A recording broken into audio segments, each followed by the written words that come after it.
Perpetuating victimhood, especially when it's false, is not a great advertisement for leadership. Kamala Harris's new memoir, the 24 election, is called 107 Days, but it should have been called Everyone Sucks But Me.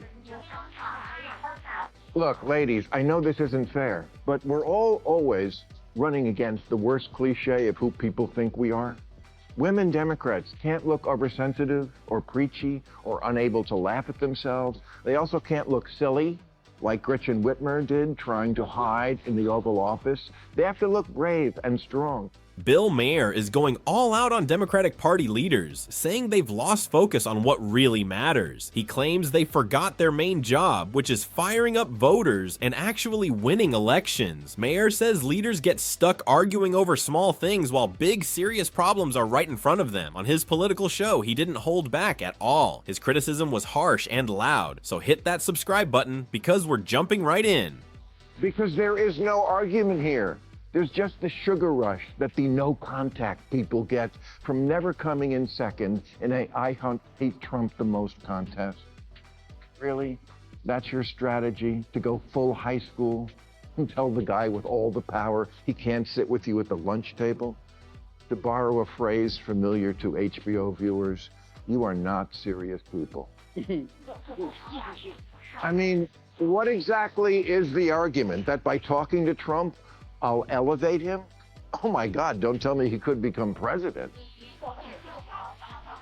Well, I guess Ma'am Donnie is going to elevate Trump because he went to the White House today. And who's getting now? The Democratic Party, according to Maher, seems to be following an unspoken rule of never talking to Donald Trump or his supporters, and Bill Maher thinks that idea is completely foolish. He speaks very clearly about it. Maher says politics is not the same as blocking someone online. You don't win elections by ignoring half the country. You don't build a movement by hiding inside your own bubble where everyone already agrees with you. To Maher, this isn't about having strong values, it's about political carelessness. Ignoring voters who disagree doesn't make them disappear, it just makes sure they never hear your message. While Democrats focus on looking morally perfect, Republicans are out there campaigning, talking to people, and growing their audience. Maher warns that what Democrats call virtue can look like arrogance. If they want power again, they must stop acting like disagreement is betrayal and remember a basic rule of democracy.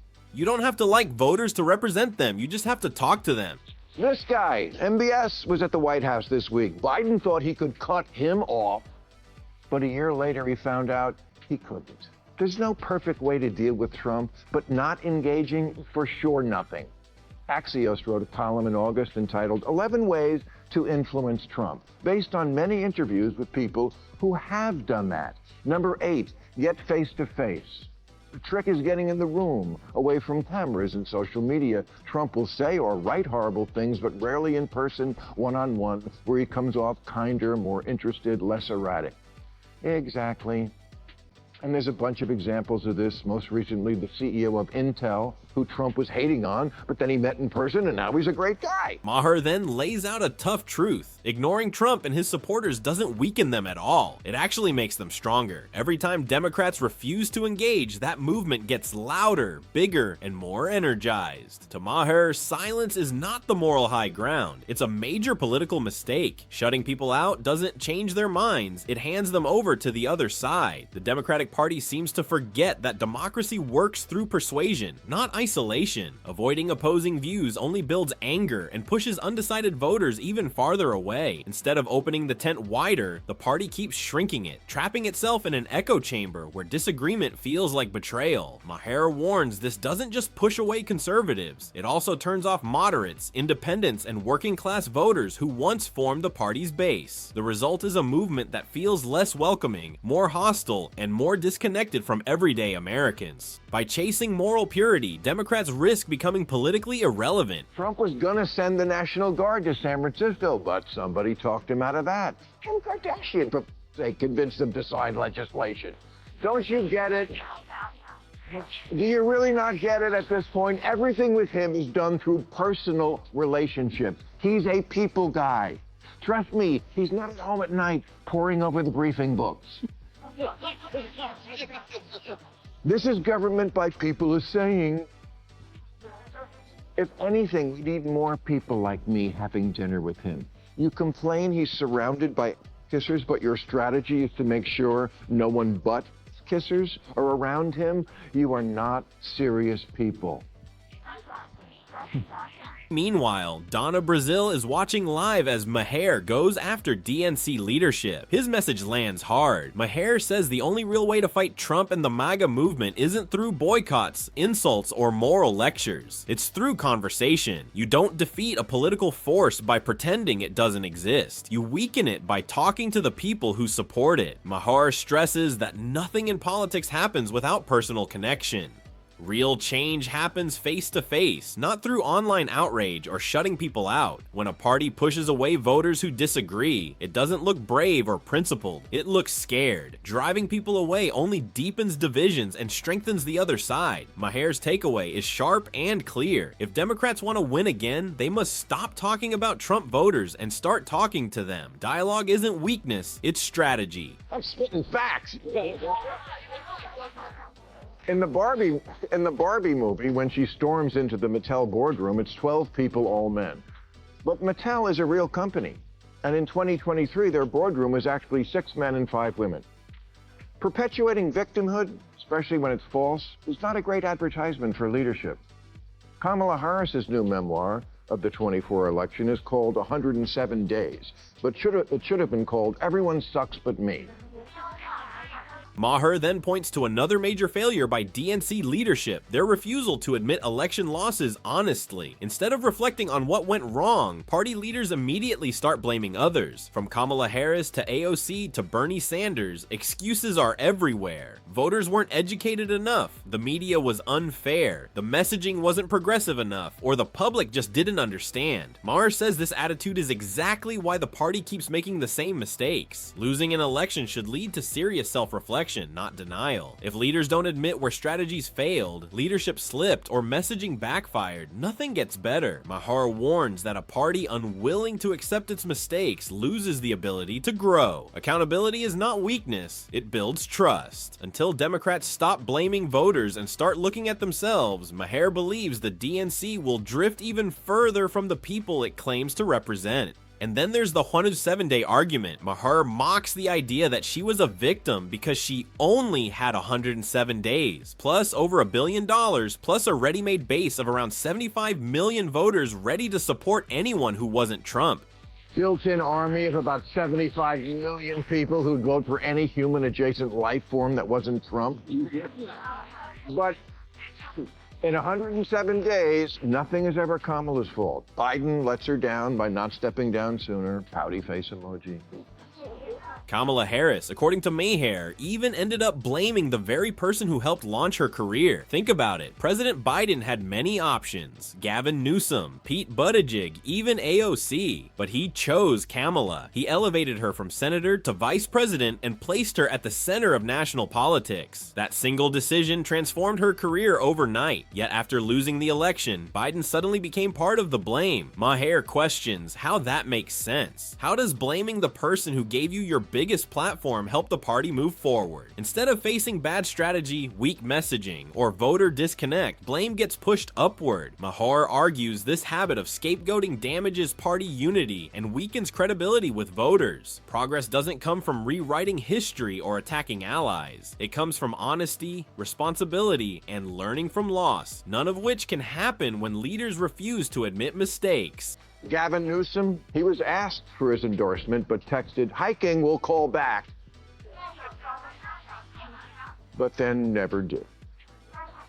And then he didn't even ask for the prom. America itself lets Kamala down by not being ready for the running mate she really wanted, Pete Buttigieg. So she's stuck with the Home Depot paint salesman.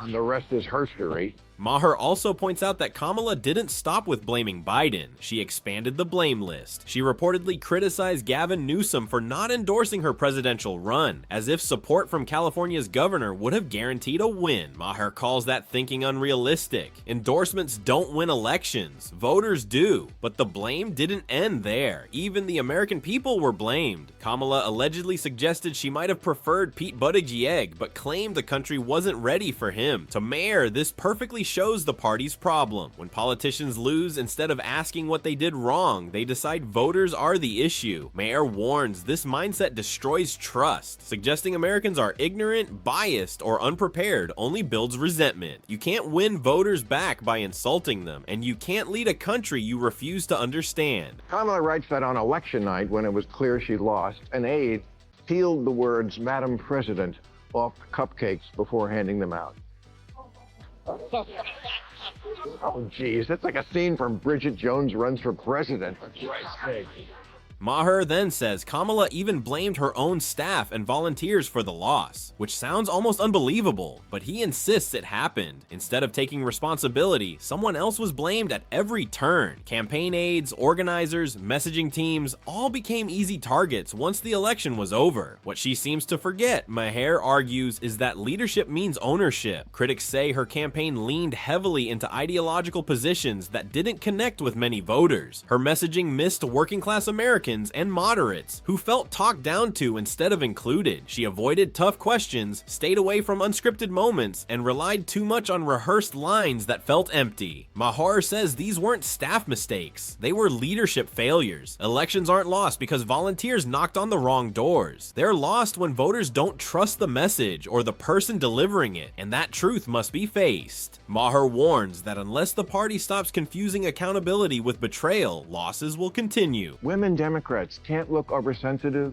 or preachy or unable to laugh at themselves. They also can't look silly, like Gretchen Whitmer did, trying to hide in the Oval Office. They have to look brave and strong. It wasn't a good look for the woman party that all the guys were speaking out for Jimmy Kimmel when Trump went after him, except on the Woman Show, where for 5 days the outspoken hosts were suddenly as quiet as a geisha. Maher then shifts his focus to The View, calling out the hosts for staying silent when it mattered most. He didn't hold back. According to him, these influential media figures stayed quiet during a crucial moment, especially during the Jimmy Kimmel controversy, failing to defend free speech or challenge what they believed was unfair treatment. Maher points out that they only spoke up after it was safe, once Kimmel's suspension turned out to be temporary and public anger had cooled. To him, this highlights a larger issue in media and politics. Caution has replaced courage. Speaking only when it's convenient doesn't stand for justice or integrity. Maher says real influence requires bravery, not silence, and avoiding controversy damages credibility. His final message is blunt. The Democratic Party is struggling because it avoids responsibility, pushes away voters, and blames everyone except itself.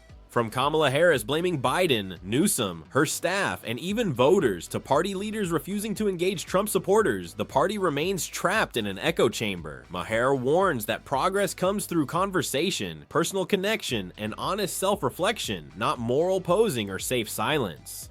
Until Democrats accept mistakes, talk to voters, and speak up when it matters, they risk becoming irrelevant and losing touch with the people they claim to represent. That wraps up today's video. If you enjoyed it, hit like and subscribe for more.